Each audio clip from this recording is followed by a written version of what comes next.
आजच्या या डिजिटल पेमेंटच्या युगामध्ये यूपीआयने व्यवहार सुलभ केलेले आहेत, पण याचा फायदा घेऊन सायबर गुन्हेगार फेक यूपीआय ॲप्स तयार करून लोकांची फसवणूक करत असल्याचं समोर आलंय। फोन पे, गुगल पे आणि पेटीएम यासारख्या लोकप्रिय यूपीआय ॲप सारखीच फेक ॲप सुद्धा आता बाजारामध्ये आलेली आहेत। त्यांनी धुमाकूळ घातलाय। पाहूयात त्याबाबतचा एक रिपोर्ट।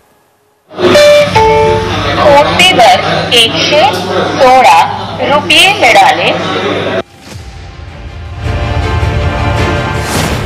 सावधान, फेक पे ॲपचा धुमाकूळ। फोन पे, गुगल पे, पेटीएम सारखे बनावट ॲप बाजारात।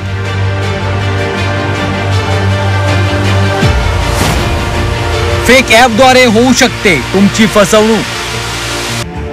मंडळी, यूपीआय द्वारे पेमेंट स्वीकारत असाल तर सावध व्हा, कारण फोन पे, गुगल पे आणि पेटीएम सारखे बनावट ॲप बाजारात वापरले जात आहेत आणि याच ॲपच्या माध्यमातून तुमची फसवणूक होऊ शकते। त्यामुळे एखाद्याने यूपीआय द्वारे पेमेंट केल्यास तुमच्या अकाउंटवर पैसे जमा होत आहेत का याची खातरजमा करा।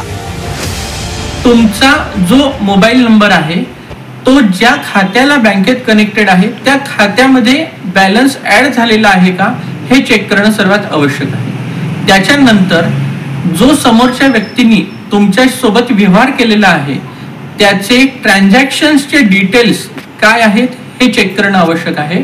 शिवाय बँकला जाऊन त्याच्या मोबाईलवरती त्यांनी जे ॲप्लिकेशनच्या थ्रू पेमेंट केलेलं आहे ते ॲप्लिकेशन कुठलं बनावट ॲप्लिकेशन तर नाही आहे ना हे चेक करणं आवश्यक आहे।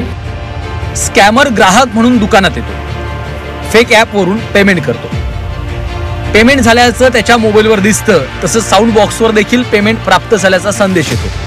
साऊंड बॉक्स वाजल्यावर दुकानदाराला वाटतं पैसे जमा झाले, मात्र प्रत्यक्षात कोणतेही पैसे जमा झालेले नसतात। दरम्यान या फेक पे ॲपच्या माध्यमातून अनेक दुकानदारांची फसवणूक देखील झाली आहे। मात्र फसवणूक झाल्याचं उशिरा लक्षात आल्यामुळे दुकानदारांना मोठा आर्थिक फटका बसलाय। आणि क्यूआर त्यांनी स्कॅनही केला आणि मला पेमेंट सक्सेसफुल म्हणून स्क्रीनवर दाखवलं। तर मला वाटलं पेमेंट सक्सेसफुल झालं। युजली मला वाटतं फोन पेचा फेक ॲप होता तो, आणि युजली काय होतं की मेसेजेस, बँकचे जे मेसेजेस येतात ते थोडा वेळ पण लागू शकतो, कधी कधी 5 मिनिटं लागतात, 3 मिनिटं लागतात। तर मला वाटलं येत असेल, आणि त्यानंतर त्यांनी काय केलं ते लगेच निघून गेले, म्हणजे 1 मिनिटही त्यांनी वेट नाही केला। तर मी एक 10 मिनिटानंतर पुन्हा मेसेजेस चेक केले, पण त्यातही काहीच मेसेज आला नाही मला पेमेंट रिसीव्ह झाल्याचा। मग एक 15-20 मिनिटांनी मी बँकचे स्टेटमेंट चेक केली, पण त्यातही काहीच नाही आलं। तुम्हाला पाठवलेले पैसे बँक खात्यात जमा होत आहेत का याची खात्री करा। फक्त साऊंड बॉक्सच्या संदेशावर अवलंबून राहू नका। नवीन किंवा माहीत नसलेल्या पेमेंट ॲपवरनं कोणी पेमेंट करत असेल तर सावध व्हा। फसवणूक झाल्याचं लक्षात येताच त्वरित 1930 वर कॉल करा किंवा पोलीस स्टेशनमध्ये जात तक्रार दाखल करा।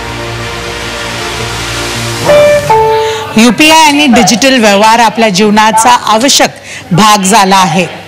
फेक ॲप्सच्या फसवणुकीपासून सावध राहण्यासाठी प्रत्येक व्यवहार एकदम सावधपूर्वक करणं गरजेचं आहे।